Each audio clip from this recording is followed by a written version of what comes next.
કેમ છો વિદ્યાર્થી મિત્રો? હું છું મયુર લિંબાચિયા અને તમે જોઈ રહ્યા છો ફિઝિક્સ બાય મયુર લિંબાચિયા.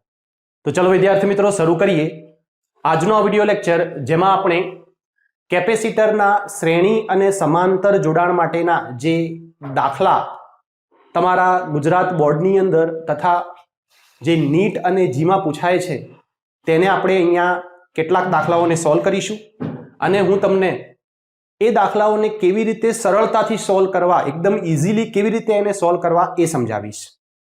તો વિદ્યાર્થી મિત્રો, આમાં તમને કેટલીક ટ્રીક અને ટિપ્સ પણ મળી રહેશે જેનો તમે ઉપયોગ દાખલા ગણવામાં કરી શકો છો. તો વિદ્યાર્થી મિત્રો, સૌથી પહેલો દાખલો તમારા સ્ક્રીન ઉપર છે. બોર્ડ ઉપર મેં અહીંયા આ જે કેપેસિટરોનું જોડાણ કરેલું છે, આ જોડાણનું મારે સમતુલ્ય કેપેસિટન્સ મેળવવાનું છે. તો વિદ્યાર્થી મિત્રો, જો મારે સમતુલ્ય કેપેસિટન્સ મેળવવું હોય એટલે કે સી ઇક્વિવેલેન્ટ, આને હું સમતુલ્ય કહીશ, સમતુલ્ય અથવા કુલ કેપેસિટર. આ જે જોડાણ છે એ જોડાણનું કેવું કેપેસિટર? કુલ કેપેસિટર, કેપેસિટન્સ. બરાબર છે. તો વિદ્યાર્થી મિત્રો, મારે જો કુલ કેપેસિટન્સ શોધવું હોય તો મારે આ જે શ્રેણી અને સમાંતર જોડાણને સોલ્વ કરવું પડે અને ત્યારબાદ હું કુલ કેપેસિટન્સ મેળવી શકું. તો આપણે શ્રેણી અને સમાંતર જોડાણ માટેના સૂત્રો મેળવી ચૂક્યા છીએ. આના આગળના વિડિયો લેક્ચરમાં આપણે જોયું હતું કે જો શ્રેણી જોડાણ હોય તો આપણી પાસે સૂત્ર આવું હતું, 1/c equivalent is equal two 1/c1 plus 1/c2, અથવા આને આપણે બીજી રીતે આ રીતે પણ લખતા, C ઇક્વિવેલેન્ટ બરાબર C1C2 ભાગ્યા C1 પ્લસ C2. એવી રીતે વિદ્યાર્થી મિત્રો, જે સમાંતર જોડાણ છે એના માટે આપણે લખતા C ઇક્વિવેલેન્ટ બરાબર C1 વત્તા C2. ઓકે, તો આ જે સમીકરણો છે સમાંતર માટે અને શ્રેણી માટે એ કેવી રીતે આવ્યા એ મેં આગળના ટોપિકમાં તમને સમજાવેલું છે. હવે આ જ બંને સમીકરણોનો ઉપયોગ કરી અને આપણે આ કેપેસિટરના તંત્રનો કુલ કેપેસિટન્સ એટલે કે સમતુલ્ય કેપેસિટન્સ શોધીશું. તો જુઓ, સૌથી પહેલા આવો એક તમને ટિપ્સ આપવા માંગુ છું કે કોઈ પણ બે કેપેસિટરો શ્રેણીમાં છે કે સમાંતરમાં છે એ કેવી રીતે ખબર પડે? કેમ કે જ્યાં સુધી તમને બે કેપેસિટર શ્રેણીમાં છે કે સમાંતરમાં છે એ નહીં સમજાય, નહીં ખબર પડે, ત્યાં સુધી તમે એને સોલ્વ કરી શકશો નહીં, ત્યાં સુધી તમે સમીકરણો વાપરી શકશો નહીં. તો તમારે સૌથી પહેલા નક્કી કરવું પડે કે આપેલા કેપેસિટરો શ્રેણીમાં છે કે સમાંતરમાં. તો એ કેવી રીતે નક્કી કરીશું? તો એ નક્કી કરવા માટે વિદ્યાર્થી મિત્રો, તમારે એક પ્રવાહ વિચારી લેવાનો. ધારો કે મેં I જેટલો પ્રવાહ આ પરિપથમાંથી હું પસાર કરું છું અને જો પ્રવાહનું વિભાજન થતું હોય આવી રીતે, જુઓ, ધારો કે આ રીતે એક મેં અહીંયા અવરોધ લીધેલા છે, તો જો પ્રવાહ I જો વિભાજિત થતો હોય એટલે કે આ પ્રવાહના બે ભાગ પડતા હોય તો આ જે બ્રાન્ચ છે, બ્રાન્ચ એટલે શાખા, અને આ જે શાખા છે એ વિદ્યાર્થી મિત્રો સમાંતર થશે. કેવી થશે? સમાંતર. આ બંને સમાંતર થશે. તો યાદ રાખો, પ્રવાહને તમારે અહીંયા પસાર કરવાનો, પ્રવાહનું જો વિભાજન થતું હોય તો સમજી જવાનું કે એ સમાંતરમાં હોય. અને હવે આ જે I1 પ્રવાહ છે એ તમે જુઓ આમાંથી પણ પસાર થશે અને એ જ I1 પ્રવાહ આમાંથી પણ પસાર થશે. તો જ્યારે પ્રવાહ સીધો નીકળી જતો હોય, વિભાજન થયા વગર જો સીધો નીકળી જતો હોય તો આ બંને શ્રેણીમાં છે એવું કહેવાય. તો આ જ વસ્તુ જો તમે અહીંયા વિચારો તો જુઓ, આ જે જંકશન છે, આ જંકશન ઉપર પ્રવાહ બે ભાગમાં વિભાજિત થશે. ટૂંકમાં ઉપરની જે આખી શાખા છે એ અને નીચેની શાખા શામાં હોય? સમાંતરમાં હોય. જ્યારે અહીંયા જે પ્રવાહ આવ્યો એ પ્રવાહ જુઓ સીધો નીકળી જશે, એનું વિભાજન થતું નથી. તો આ જે પ્રવાહ છે, ધારો કે આને આપણે નામ આપી દઈએ I1, તો જે I1 છે એ સીધો નીકળી જશે, એનું વિભાજન થતું નથી. ટૂંકમાં આ બંને કેપેસિટર કેવા હોય? શ્રેણીમાં. જો પ્રવાહ સીધો નીકળી જાય, વિભાજન ન થાય તો શ્રેણી, જો વિભાજન થાય તો એ બંને શાખાઓ કેવી? સમાંતર. તો એનો મતલબ એવું આપણે કહી શકીએ કે આ બંને કેપેસિટરો શ્રેણીમાં છે અને આ બંને સાથે આ કેપેસિટર સમાંતરમાં છે. ઓકે, તો વિદ્યાર્થી મિત્રો, પ્રવાહ પસાર કરી અને તમે સરળતાથી કહી શકો કે કેપેસિટરો શ્રેણીમાં છે કે સમાંતરમાં. તો આ તમારા માટે એક ટિપ્સ છે. તો અહીંયા જ્યારે મેં પ્રવાહ પસાર કર્યો ત્યારે મને ખ્યાલ આવી ગયો કે આ બંને કેવા છે? શ્રેણીમાં. તો હવે લખીશ હું કે 2 માઇક્રોફેરાડે અને 3 માઇક્રોફેરાડે શ્રેણીમાં હોવાથી શું લખી શકાય? આવું લખી શકાશે સી ડેશ, આને આપણે સી ડેશ લખીએ. ઓકે, સી ડેશ બરાબર 2 અને 3 શ્રેણીમાં છે, તો શ્રેણી માટે સૂત્ર શું હતું? આ સૂત્ર હતું, તો એને આપણે લઈ લઈએ C1 C2 ભાગ્યા C1 વત્તા C2. તમે આ સૂત્ર પણ લઈ શકો છો, 1/C ડેશ બરાબર 1/C1 વત્તા 1/C2. આવું કરશો તો પણ ચાલશે. આ સૂત્ર ઈઝી પડશે, તો હું એને લઈ લઉં છું. તો શું આવશે? જુઓ, સી ડેશ બરાબર 2, હવે આ માઇક્રોફેરાડે છે એટલે 10⁻6, તો 2 ગુણ્યા 3 ગુણ્યા 10⁻12. હવે અહીંયા -12 કેમ લખ્યું? 2, ચલો અલગથી લખીએ, 2 ગુણ્યા 10⁻6 ગુણ્યા 3 ગુણ્યા 10⁻6. તો જો -6 ને -6 કેટલા થઈ જાય? -12 થઈ જાય. એટલા માટે ડાયરેક્ટ મેં અહીંયા શું લખ્યું હતું? 2 ગુણ્યા 3 10⁻12 ફેરાડે ડિવાઈડ બાય નીચે શું છે? સરવાળો. તો 2 વત્તા 3 10⁻6 ફેરાડે. તમે જુઓ, આ બંનેના 10⁻6 કેવી થઈ જશે? કોમન નીકળી જશે. ઓકે, ન ખબર પડે તો આવી રીતે પણ લખી શકાય. જુઓ, 2 ગુણ્યા 10⁻6 વત્તા 3 ગુણ્યા 10⁻6, 10⁻6 કોમન કાઢી લો તો મેં લખ્યું તેવું થઈ જશે 2 વત્તા 3 10⁻6 ફેરાડે. ઓકે, તો હવે જુઓ, 3 દુ 6, તો ઉપર શું આવશે? 6. આ -6 ને ઉપર લઈ જાઓ તો +6 થઈ જાય. તો લખી શકીએ 10⁻12 વત્તા 6 ભાગ્યા નીચે શું છે? નીચે છે 5. તો તમારી પાસે શું આવશે? 6/5.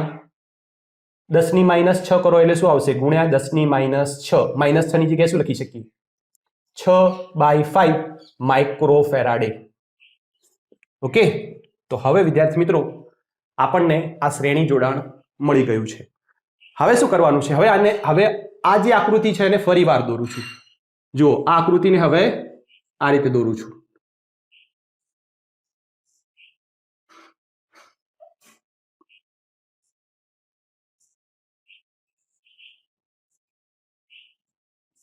તો જુઓ, આ બંનેનો સંયુક્ત કેટલો આવ્યો?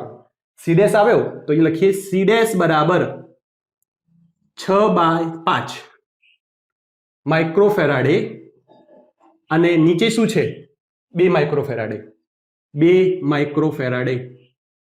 હવે તમે અહીંયાથી પ્રવાહ પસાર કરશો ને, તો જુઓ, જેવો અહીંયાથી પ્રવાહ પસાર કરીશ તો બંને વિભાજન થશે આ બિંદુથી, આ જંકશનથી. તો આપણે કહી શકીએ કે આ બંને કેવા છે? સમાંતરમાં. તો પ્રવાહ પસાર કરીને વિચારી લેવાનું. તો હવે લખી શકીએ અહીંયા કે સી ડેશ અને 2 માઇક્રોફેરાડે સમાંતરમાં હોવાથી શું લખી શકાય? સી ઇક્વિવેલેન્ટ બરાબર સી ડેશ વત્તા 2 માઇક્રોફેરાડે. સી ડેશ નું મૂલ્ય કેટલું છે? સી ડેશ નું મૂલ્ય છે 6/5 માઇક્રોફેરાડે વત્તા 2 માઇક્રોફેરાડે. તો લખી શકું 6/5 વત્તા 2 માઇક્રોફેરાડે. લસા લઈ લો તો શું આવશે? 6 વત્તા 10 ભાગ્યા 5. તો તમારો જવાબ આવશે 60 ડિવાઈડ બાય 5, 12 પંચાને 60, તો થશે તમારી પાસે 12 માઇક્રોફેરાડે. તો તમારો સી ઇક્વિવેલન્ટ આવી ગયો વિદ્યાર્થી મિત્રો 12 માઇક્રોફેરાડે. તો આ રીતે તમારે શ્રેણી અને સમાંતરના જે દાખલા આપેલા હોય, તમને આવા પરિપથો આપેલા હોય, તો એનું તમારે શું કરવાનું છે? સોલ્યુશન કરવાનું છે. હવે આપણે આનાથી થોડો અઘરો દાખલો લઈએ, જેથી કરીને તમને થોડી પ્રેક્ટિસ થાય અને આવા દાખલા તમે જાતે ઘરે પણ કરી શકો છો. બરાબર? તો પહેલા આને લખી લો, પછી હું બીજી એક રકમ આપું, પરિપથ આપું, એની પરથી આપણે દાખલો ગણીએ. હવે વિદ્યાર્થી મિત્રો, બોર્ડ ઉપર તમે એક બીજો દાખલો જોઈ રહ્યા છો, જેની તમને અહીંયા પરિપથ એટલે કે સર્કિટ આપેલી છે અને તમારે એ અને બી વચ્ચેનો જે સમતુલ્ય કેપેસિટન્સ, કુલ કેપેસિટન્સ, ઇક્વિવેલન્ટ કેપેસિટન્સ તમારે શોધવાનું છે. તો સૌથી પહેલા મેં તમને જે ટિપ્સ આપી હતી એ અનુસાર આપણે શું કરીશું? પ્રવાહ પસાર કરીશું. તો જો હું અહીંયાથી પ્રવાહ પસાર કરું તો તમે સમજી શકો છો કે જુઓ, પ્રવાહ બે ભાગમાં વિભાજિત થયો. હવે જે આ પ્રવાહ છે એ આગળ જશે એટલે શું થશે? બે ભાગમાં વિભાજિત થશે. ટૂંકમાં જો હું આ પ્રવાહને પકડી રાખું તો આ બંને કેપેસિટન્સ કેવા કહેવાય? જુઓ, પ્રવાહ શું થાય છે? વિભાજિત થાય છે. તો આ બંને કેપેસિટન્સ કેવા કહેવાય? સમાંતરમાં. ઓકે, તો સૌથી પહેલા તો શું કરીએ? આ બંનેનું સમાંતર જે જોડાણ છે એનો સમતુલ્ય શોધીએ. તો જુઓ, આવી રીતે લખી શકાય કે આને નામ આપી દઈએ આપણે C1, C2, C3, C4 અને C5. બરાબર? નામ આપો તો તમને વધારે ઈઝી પડશે. તો હવે C1 અને C2 શું છે? આપણે જોયું તેમ અહીંયાથી પ્રવાહ વિભાજિત થયો તો એ સમાંતરમાં. તો લખીએ કે C1 અને C2 સમાંતરમાં હોવાથી સમીકરણ શું છે સમાંતરનું? C1 plus C2. તો આપણે લખીશું, હવે C1 1 અને 2 નો કરીએ છીએ ને, તો આપણે અહીંયા 1 2 લખીશું.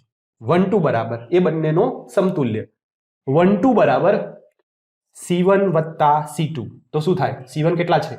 2 વત્તા 2, તો ટોટલ આપણી પાસે આવશે C12 બરાબર 4 માઇક્રોફેરાડે. ઓકે, હવે આ સર્કિટને હું ફરીથી દોરીશ. જો આ સર્કિટને હું ફરીથી દોરું વિદ્યાર્થી મિત્રો, તો આપણે કેવી રીતે દોરી શકાય? જુઓ, આપણી પાસે આ કેપેસિટર છે, જે કયો કેપેસિટર છે? C3, 2 માઇક્રોફેરાડે. હવે આ બંનેનો આપણને મળી ગયો, આ બંનેનો સમતુલ્ય કેટલો મળ્યો? C12. તો C12 બરાબર 4 માઇક્રોફેરાડે મળી ગયા. ચોથો કેપેસિટર C4 તો હજી એવો ને એવો જ છે. આ C4 જે આપણને 2 માઇક્રોફેરાડે આપેલો છે. આ પોઈન્ટ બી, આ પોઈન્ટ એ, અને નીચેનો હજી એમને એમ છે. તો જુઓ,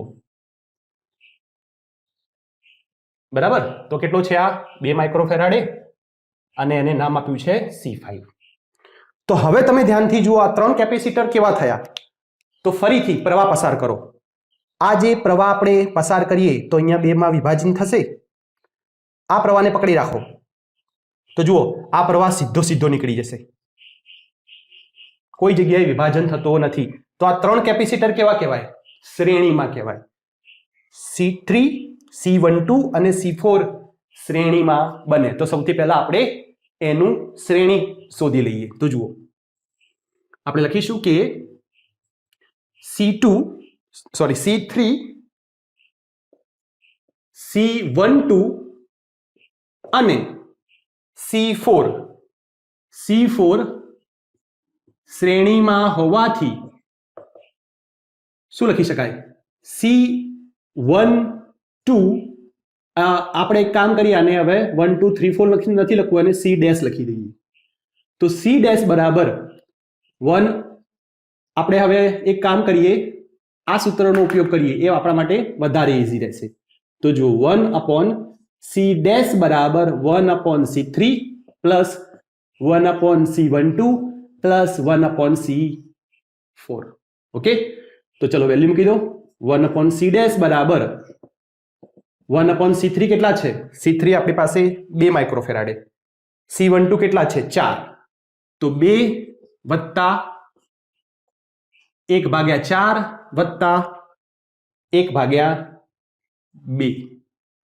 તો લસા કેટલો થશે? 4. તો લસા લઈ લઈએ. આ થશે તમારો માઇક્રોફેરાડે. Therefore 1/C dash is equal to 4. ઉપર અહીંયા તમારે 2 વડે ગુણવા પડશે વત્તા 1 અહીંયા પણ 2 વડે ગુણવા પડશે માઇક્રોફેરાડે. એકચ્યુઅલી 1 ઉપર માઇક્રોફેરાડે આવશે, બરાબર? પછી આપણે એને લખી દઈશું. તો 1/C ડેશ બરાબર 2 ને 4 ને 5, તો 5/4. તો શું આવશે? ધેરફોર C ડેશ બરાબર 4/5 માઇક્રોફેરાડે. ઓકે, તો આ રીતે વિદ્યાર્થી મિત્રો આપણે શું શોધી લીધું? C ડેશ શોધી લીધું. તો જુઓ, હવે આને આપણે ફરીથી સર્કિટ દોરીએ તો અહીંયા કેવી રીતે સર્કિટ દોરી શકાય? આવી રીતે સર્કિટ દોરી શકાશે? આ 3 નો હવે C ડેશ મળી ગયો. તો C ડેશ કેટલો મળ્યો? 4/5 માઇક્રોફેરાડે. હવે આ કેસની અંદર નીચે શું છે? નીચે તમારી પાસે આ A પોઈન્ટ, આ B પોઈન્ટ અને નીચે C5 છે. તો C5 2 માઇક્રોફેરાડે. તો આ બંને કેવા છે? ચેક કરવા માટે પ્રવાહ પસાર કરો. પ્રવાહ પસાર કરું તો શું થશે? 2 ભાગમાં વિભાજિત થશે. અને 2 ભાગમાં વિભાજિત થાય તો સમજી લેવાનું કે સમાંતર. તો આનું આરે શું કરવું પડશે? તેથી લખી શકાય C ડેશ અને C5 સમાંતરમાં હોવાથી શું લખીશ વિદ્યાર્થી મિત્રો? C ઇક્વિવેલેન્ટ જે આપણે શોધવાનું છે C ડેશ પ્લસ C5. તો કેટલા છે? C5 કેટલા છે? 2 અને C ડેશ કેટલા છે? 4/5. 4/5 વત્તા 2 માઇક્રોફેરાડે. તો લસા કેટલો આવે? લસા આવે 5. તો શું આવશે? હવે તો લખી શકીએ 4 વત્તા 10/5. ચલો આને અહીંયા લખું છું, બરાબર? C ઇક્વિવેલેન્ટ બરાબર 4 વત્તા 10/5. તો C ઇક્વિવેલેન્ટ બરાબર 40/5. ઓકે, તો આ તમારો વિદ્યાર્થી મિત્રો, આનું હજી સાદુરૂપ થતું હોય તો તમે સાદુરૂપ આપી શકો છો માઇક્રોફેરાડે. તો આ તમારો જવાબ થશે. ઓકે, બીજી એક ટિપ્સ, જ્યારે આવી સર્કિટ આપેલી હોય ને તો સૌથી પહેલા તમારે શ્રેણી ક્યાં છે એટલે કે સૌથી પહેલા શ્રેણી જોડાણ સોલ્વ કરવાનો પ્રયત્ન કરવાનો. તો ધારો કે આવી સર્કિટ હોય તો તમારે પહેલો ટ્રાય શું કરવાનો? પહેલો ટ્રાય કરવાનો કે આ બધા જે શ્રેણીમાં છે ને એનું પહેલા સમતુલ્ય શોધી લઉં. તો હંમેશા પહેલા ટ્રાય કરો શ્રેણીવાળાનું સમતુલ્ય શોધવાનું. એ શોધવાથી તમને ઘણી બધી જે સર્કિટની અંદર જે આપણે કહીએ ને કોમ્પ્લેક્સિટી, એ કોમ્પ્લેક્સિટી ઓછી થઈ જશે અને સર્કિટ સરળ બનશે. તો વિદ્યાર્થી મિત્રો, આ રીતે તમે જે દાખલા આપેલા હોય તમને કેપેસિટન્સના આવા પરિપથવાળા, જોડાણવાળા, શ્રેણી અને સમાંતરવાળા, તો એને જ ગણી શકો છો. હવે એક છેલ્લો દાખલો હું લઉં છું જે થોડો આના જેટલી જ કોમ્પ્લેક્સિટી છે, પણ હું એને કંઈક અલગ રીતે દોરીને તમને સમજાવીશ, બરાબર? તો આ લખી શકો છો તમે. હવે વિદ્યાર્થી મિત્રો, તમે ત્રીજા દાખલાની આ જે પરિપથ છે એ તમે બોર્ડ ઉપર જોઈ શકો છો, જેમાં આપણે કંઈક આ રીતે કેપેસિટરોનું જોડાણ કરેલું છે. તો મેં તમને સમજાવ્યું છે પ્રમાણે સૌથી પહેલા તો કેપેસિટરો શ્રેણીમાં છે કે સમાંતરમાં એ શોધીશું. તો સૌથી પહેલા પ્રયત્ન શું કરવાનો છે? શ્રેણીમાં કયા છે એ શોધવાના. હવે એ કેવી રીતે ખબર પડે? તો પ્રવાહ પસાર કરવાથી. તો જુઓ, આમાંથી હું પ્રવાહ પસાર કરું તો આ પ્રવાહ અહીંયા આવીને 2 ભાગમાં વિભાજિત થશે. અને આ પ્રવાહને આપણે ધ્યાનમાં રાખો તો જુઓ, આ પ્રવાહ અહીંયાથી આમ જાય છે, અહીંયાથી આમ જાય છે અને અહીંયાથી પાછો આવે છે. ટૂંકમાં આ જે પ્રવાહ જાય છે એ વિભાજન પામ્યા વગર સીધો નીકળી ગયો. ટૂંકમાં 1 માઇક્રોફેરાડે અને 1 માઇક્રોફેરાડે કેવા કહેવાય? શ્રેણીમાં કહેવાય. તો સૌથી પહેલા શ્રેણી કયા છે એ શોધી અને એનું સોલ્યુશન કરો. સર્કિટ તમારી વધુ ઈઝી બની જશે. હવે આ સર્કિટને મારે બીજી રીતે દોરવી હોય તો કંઈક આ રીતે દોરી શકું. જુઓ, આ સર્કિટને મારે દોરવી હોય તો કંઈક આ રીતે દોરી શકું. આને છે ને, આને હું આમ સીધા કરી દઉં. આને આમ સીધા કરી દઉં તો શું થાય જુઓ, એ છેડો હવે શું આવે છે, કેપેસિટર આવે છે, ત્યાંથી પછી આ એક કેપેસિટર, આ એક બીજું કેપેસિટર, અને આ છેડાથી આ એક કેપેસિટર, અને આ છેડાથી અહીંયા એક કેપેસિટર, તો બી થઈ ગયો. તો આને જો હું સીધું કરી દઈશ તો કંઈક આ રીતે બને. અને તમે જુઓ હવે આ 1 માઇક્રોફેરાડે અને 1 માઇક્રોફેરાડેના કેપેસિટર શું હતા, શ્રેણીમાં હતા. તો આવી ગયા શ્રેણીમાં. જુઓ અહીંયા જે પ્રવાહ હશે એ સીધો જાય છે વિભાજન પામ્યા વગર. તો સૌથી પહેલા શું કરીશું, આ બંનેનું શ્રેણી શોધીશું. તો જુઓ 2 માઇક્રોફેરાડે અહીંયા કેટલો છે, 2 માઇક્રોફેરાડે અહીંયા કેટલો છે, 2 માઇક્રોફેરાડે. તો આનું નામ આપી દઈએ C1, આને નામ આપીએ C1, C2, C3, C4 અને C5. ઓકે, તો ચલો સૌથી પહેલા C2 અને C3 નું મારે શું કરવાનું છે, શ્રેણી શોધવાનું છે. તો હવે જો વિદ્યાર્થી મિત્રો શ્રેણી લખું તો આવી લખી શકાય કે C2 અને C3 શ્રેણીમાં હોવાથી, શ્રેણીમાં આપણે સૂત્ર શું હતું, આ સૂત્રનો ઉપયોગ કરી શકીએ ઇઝીલી. તો લખી શકું therefore C ડેશ બરાબર, હવે કામ કરીએ આને C23 જ લખીએ, પછી C ડેશ આપીશું તો શું આવશે, C2 C3 C1 વત્તા C3. વેલ્યુ મૂકો, 1 ગુણ્યા 1, 1 વત્તા 1, તો શું આવશે 1/2 માઇક્રોફેરાડે. મળી ગયો C23. હવે આ સર્કિટને હું ફરીથી દોરું છું. તો ફરીથી દોરું છું. જુઓ આપણને આ બંને મળી ગયા. તો આવી રીતે દોરી શકાય. આ બંને કેપેસિટર, ઉપર એક કેપેસિટર, નીચે એક કેપેસિટર. જુઓ આ બંનેનો સમતુલ્ય C23, નીચે તમારી પાસે છે C4, આ છે C1 અને અહીંયા છે C5.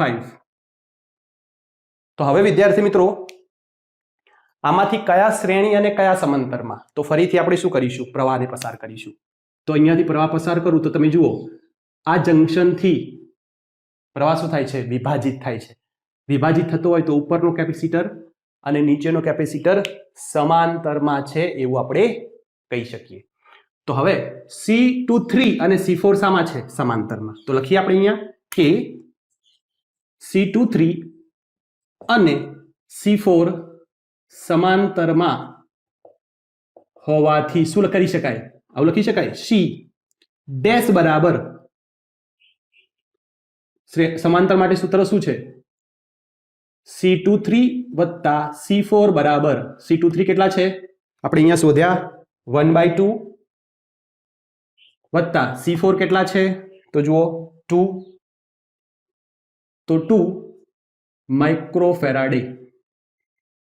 ઓકે, તો હવે શું લખાશે, આવું લખી શકાય કે C ડેશ બરાબર, તમે જો લસા લઈ લો તો શું આવશે, 2 દુ 4, 4 વત્તા 1 5, 5/2 માઇક્રોફેરાડે. મળી ગયો C ડેશ. હવે આ સર્કિટને ફરીથી દોરું છું. તો હવે આ બંનેનું સમતુલ્ય દોરી શકું આ રીતે. આ તમારો C1 થશે, આ જે થયો એ આપણો C ડેશ થયો, આ બંનેનો સમતુલ્ય, અને C5 તો હજી આપણે બાકી જ છે દોરવાનો, તો A અને B. તો હવે તમે આ ત્રણે ત્રણ શામાં છે, સરળતાથી કહી શકો કે શ્રેણીમાં છે. પ્રવાહ પસાર કરો તો જુઓ આ પ્રવાહ સીધો નીકળી જશે વિભાજન પામ્યા વગર. તો આ બધા કેવા છે, શ્રેણીમાં. આ બધા શ્રેણીમાં હોય તો આપણે લખી શકીએ કે C1 C ડેશ અને C5 શ્રેણીમાં હોવાથી આવું લખી શકાશે therefore 1/C ઇક્વિવેલન્ટ બરાબર 1/C1 plus 1/C dash plus 1/C5. Value put કરી દઈએ તો જુઓ C1 ની વેલ્યુ કેટલી છે, 2. આપણે C ડેશ શોધ્યો 5/2, તો લખી શકાય 1/2 વત્તા 5/2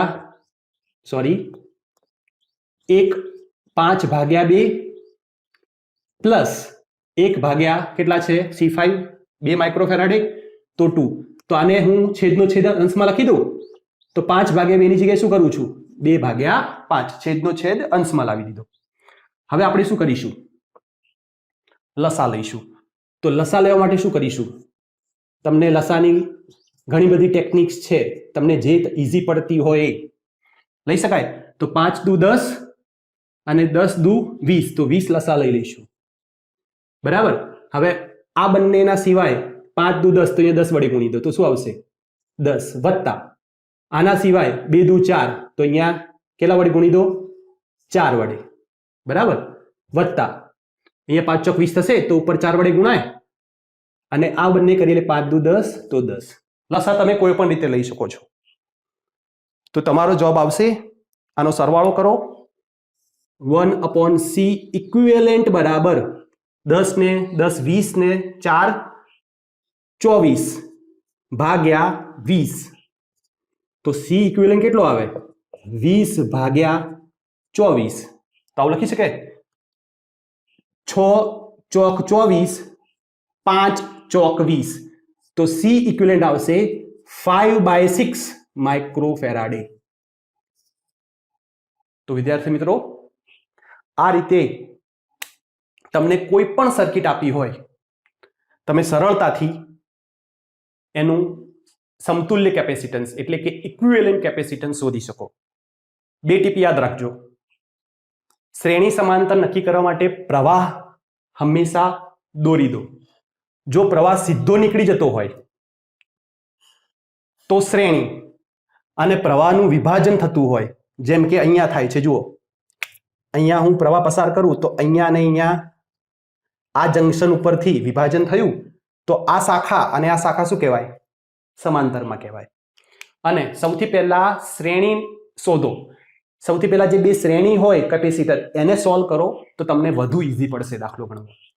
તો આશા રાખું છું કે તમને આજના આ જે દાખલા સમજાયા એ સમજાઈ ગયા હશે. બહુ ઈઝી વેથી તમને સમજાવવાનો પ્રયત્ન કર્યો છે.